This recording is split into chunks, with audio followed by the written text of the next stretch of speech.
আজকের আলোচ্য বিষয় হলো ক্লাস 6-এর জিওগ্রাফির বোড়াল হাই স্কুলের যে প্রশ্ন উত্তর দিয়েছে সেই প্রশ্ন উত্তরগুলো, ঠিক আছে? তো চলো চটপট আলোচনা করলে।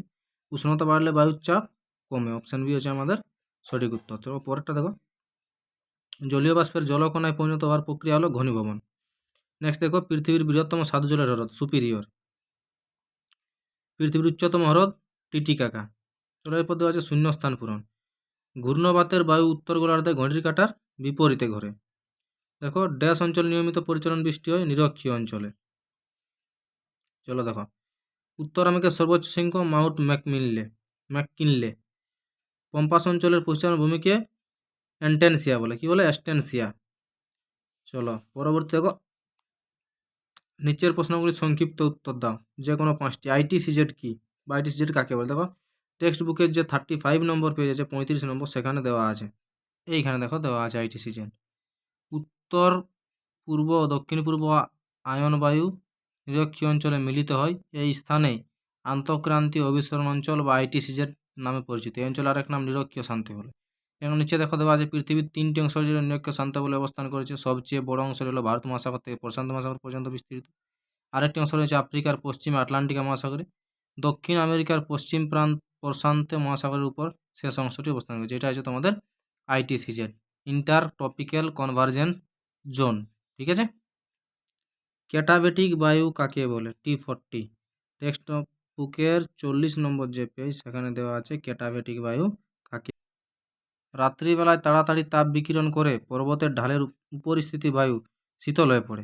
এই উচ্চচাপের ভারী বায়ু কী হয়েছে না, পর্বতের ঢাল বরাবর ওপর থেকে নিচের দিকে নামতে শুরু করে এবং উপত্যকায় অবস্থান করে। এই বায়ু হলো পার্বত্য বায়ু, যার আরেক নাম কি? ক্যাটাবেটিক বায়ু, ঠিক আছে? পরের প্রশ্ন দেখো, আপেক্ষিক আর্দ্রতা কাকে বলে? টেক্সট বুকে 46 নম্বর পেজ। এইখানে দেখো, কোনো নির্দিষ্ট উষ্ণতায় নির্দিষ্ট পরিমাণ বায়ুতে যে পরিমাণ জলীয় বাষ্প আছে এবং সেই উষ্ণতায় ওই বায়ুকে সম্পৃক্ত করার জন্য যে পরিমাণ জলীয় বাষ্প প্রয়োজন, এই দুইয়ের অনুপাতে হলো কি? আপেক্ষিক আর্দ্রতা। পরের প্রশ্ন দেখা দেওয়া আছে, মৃত্যু উপত্যকা কি? পেজ নম্বর কত? 81। এইখানে দেখা দেওয়া আছে মৃত্যু উপত্যকা। পশ্চিমের পার্বত্য অঞ্চলের ক্যালিফোর্নিয়ার দক্ষিণ পূর্ব অংশের এই উপত্যকা সমুদ্রপৃষ্ঠ থেকে প্রায় 90 মিটার নিচু। তাই এই অঞ্চলে প্রাপ্ত সামান্য জলের লবণতা এত বেশি যে এখানে কোনো জীব বেঁচে থাকতে পারে না। এই গভীর উপত্যকা মৃত্যু উপত্যকা নামে পরিচিত। কোথায় আছে? উত্তর আমেরিকাতে। উত্তর আমেরিকার একটা উষ্ণতম স্থান, যেখানে তাপমাত্রা 56°C এবং পশ্চিম গোলার্ধের নিম্নতম স্থান, ঠিক আছে? দেখো, ফার শিল্প কাকে বলে? টেক্সট বইয়ের 93 নম্বর। দেখো, এখানে দেওয়া আছে ফার শিল্প। শিল্ড অঞ্চলে প্রায় সর্বত্র এই শিল্পগুলো রয়েছে। দীর্ঘলোমযুক্ত পশুর চামড়া, যেটাকে ফার বলছে, এখান থেকে কী তৈরি হয় না, শীতের পোশাক তৈরি হয়। তাহলে দীর্ঘলোমযুক্ত পশুর চামড়া যেখান থেকে শীতের পোশাক তৈরি হয়, সেটাকেই বলা হচ্ছে ফার শিল্প, ঠিক আছে? দেখো বলেছে চান্দোয়া বলতে কী বোঝায়? চান্দোয়া বলতে কী বোঝায়? দেখো দেওয়া আছে এইখান থেকে লিখতে হবে। আমাজন নদী অববাহিকা জুড়ে অবস্থিত এই অরণ্য পৃথিবীর বৃহত্তম নিবিড়তম ক্রান্তীয় বৃষ্টি অরণ্য, যা আয়তনে ভারতীয় উপমহাদেশের দ্বিগুণের বেশি। এখানকার গাছগুলোর পাতা বড় ও শক্ত। গাছগুলো ঘন সন্নিবিষ্ট হওয়ায় অরণ্যের তলদেশে সূর্যের আলো পৌঁছাতে পারে না, যেন মনে হয় অরণ্যের ওপরটা চান্দোয়ার মতো ঢাকা আছে। এই জন্য এটাকে বলছে চান্দোয়া বলছে, ঠিক আছে? দেখো, তারপরে দেওয়া আছে কর্ডিলেরা কাকে বলে? উদাহরণ দাও। কর্ডিলেরা, পেজ নম্বর কত? 81। দেখো, কর্ডিলেরা শব্দটির অর্থ হলো শৃঙ্খল। উত্তর আমেরিকা মহাদেশের পশ্চিমে পার্বত্য অঞ্চলে কতকগুলো সমান্তরাল নবীনভঙ্গিল পর্বতমালা নিয়ে এই কর্ডিলেরার সৃষ্টি হয়েছে। এটাই আছে কি? কর্ডিলেরা। নেক্সট দেখো, আমাজন নদীর মোহনায় বদ্বীপ সৃষ্টি হয়নি কেন? টেক্সট বুকের পেজ নম্বর কত? 100 দেওয়া আছে আমাজন নদীর মোহনায় বদ্বীপ সৃষ্টি হয়নি কেন, এখানে দেওয়া আছে।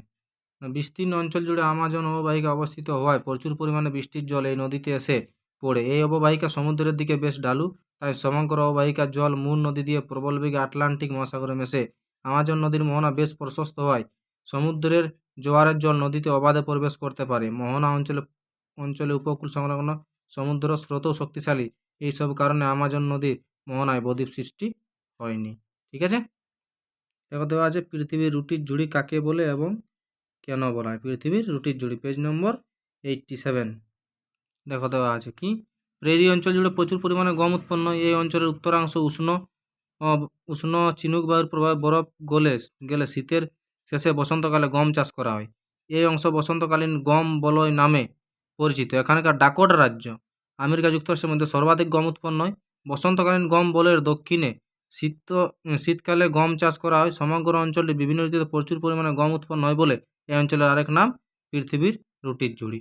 ঠিক আছে, তাহলে ডাকোটা অঞ্চলকে বলছে পৃথিবীর ঋতু ঝুড়ি। কেন বলছে না? প্রচুর পরিমাণে গম চাষ করা হয় তার জন্য বলা হয়। ঠিক আছে, দেখো বলছে ক্যারিওলিস বল সম্বন্ধে যা জানো লেখো। পেজ নম্বর কত 33-তে ক্যারিওলিস বল, যেটাকে মানে ফ্যারাডের সূত্রটা হয়েছে। দেখো, পৃথিবীর আবর্তন বা ঘূর্ণন গতির কারণে পৃথিবীষ্ঠ যে কোনো স্বচ্ছন্দ গতিশীল বস্তুর ওপর এক ধরনের বল কাজ করে, যা বস্তুগুলোর দিক বিক্ষেপ পরিবর্তন ঘটায়। এই বল হলো কি? ক্যারিওলিস বল। পৃথিবীতে স্বাভাবিকভাবে চলাচলকারী বাতাস ও সমুদ্র স্রোতের ওপর সাধারণভাবে এই বল কাজ করে। এই ক্যারিওলিস বলের কারণে উচ্চচাপ থেকে নিম্নচাপের দিকে চলাচলের সময় বায়ু সোজা পথে প্রবাহিত না। কী হয়? উত্তর গোলার্ধে বাঁ বায়ু তার প্রবাহের ডান দিকে বেঁকে এবং দক্ষিণ গোলার্ধে তার প্রবাহের বাঁ দিকে বেঁকে চলাচল করে। এটাকে কী বলছে? ফ্যারাডের সূত্র বলা হয়। আর এই ফ্যারাডের সূত্রটা ক্যারিওলিস বলের উপরে নির্ভর করে কিন্তু হয়েছে। দেখো, পরের প্রশ্ন দিয়েছে শিশির ও কুয়াশা কি? পেজ নম্বর 49-এ দেওয়া আছে। দেখো, একদিকে শিশির, একদিকে কুয়াশা। শীতের রাতে ভূপৃষ্ঠে দ্রুত তাপ বিকিরণ করলে ভূপৃষ্ঠ সংলগ্ন বায়ুস্তর শীতল হয়ে পড়ে, ফলে ভূপৃষ্ঠ সংলগ্ন জলীয় বাষ্প শীতলে ঘনীভূত হয়ে ছোট ছোট জলবিন্দু তৈরি করে। এগুলোকে কী বলছে? শিশির। আর কুয়াশা কি? ভূপৃষ্ঠের কাছাকাছি জলীয় বাষ্প ধূলিকণাকে আশ্রয় করে ঘনীভূত হলে ছোট ছোট জলকণার সৃষ্টি হয়। এই জলকণা ভূপৃষ্ঠের কিছুটা ওপরের বায়ুস্তরে অনেকটা ধোঁয়ার মতো। এটাকে কী বলছে? কুয়াশা বলছে। ঠিক আছে, তবে বলছে যে পশ্চিমঘাট পর্বতের পশ্চিম ঢালে প্রচুর বৃষ্টিপাত হয়, কিন্তু পূর্ব ঢাল শুষ্ক থাকে কেন? পেজ নম্বর 47-এ দেখো দেওয়া আছে।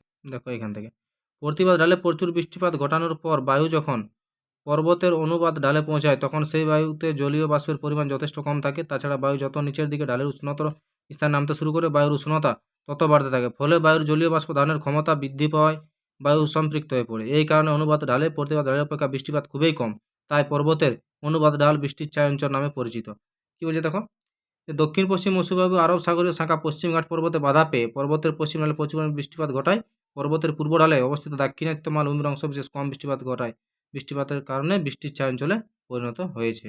ঠিক আছে, পরের কোশ্চেন দিয়েছে ঘূর্ণ বৃষ্টিপাত সম্বন্ধে যা জানো লেখো। পেজ নম্বর কত? 48-এ দেখো, 48 নম্বর পেজে তোমাকে দেখে দিচ্ছি ঘূর্ণ বৃষ্টিপাত না। এই দেখো, ঘূর্ণ বৃষ্টিপাত এখানে দেওয়া আছে। ঘূর্ণ বৃষ্টিপাত সম্পর্কে এখান থেকে তোমরা লিখতে পারবে। ঠিক আছে, যেহেতু বড় কোশ্চেন বলে কোনো সমস্যা নেই, আরামসে লেখো। ঠিক আছে, দেখো পরের কোশ্চেন দেখো দেওয়া আছে হ্রদ অঞ্চল কৃষি ও শিল্পে উন্নত কেন? পেজ নম্বর কত? 89-90 এইখানে পয়েন্টগুলো। হ্রদ অঞ্চলের শিল্প উন্নতির কারণগুলো দেখো, পর্যাপ্ত মূলধনের সহায়তা, পঞ্চহ্রদ ও সেন্ট লরেন্স নদীর পর্যাপ্ত জল শিল্পে ব্যবহৃত হয়, বনজ ও প্রাণীজ কাঁচামাল, ঘনবসতিপূর্ণ হওয়ায় পর্যাপ্ত শ্রমিক পাওয়া যায়, উন্নত পরিবহন ব্যবস্থা, জলপথ, উন্নত মানের সড়কপথ। এখানে দেখো খরস্রোত নদীগুলি, খনিজ সম্পদের সহজলভ্যতা, এটা হলো শিল্পোন্নতি কারণ। আর এইদিকে দেওয়া আছে দেখো কি না, কৃষিতে উন্নত কেন? ঠিক আছে, দেখো কৃষির উন্নতির কারণগুলো এখানে দেওয়া আছে। ঠিক আছে, চলো, এই ছিল তোমাদের আজকে ভূগোলের পুরো সেটটা কমপ্লিট করা হলো। পরের ক্লাসে আরও একটা এরকম সেট নিয়ে আসবো। ততক্ষণ পর্যন্ত তোমরা চ্যানেলটিকে সাবস্ক্রাইব রাখো, চ্যানেলটিকে লাইক করো, বন্ধুদের মধ্যে শেয়ার করো।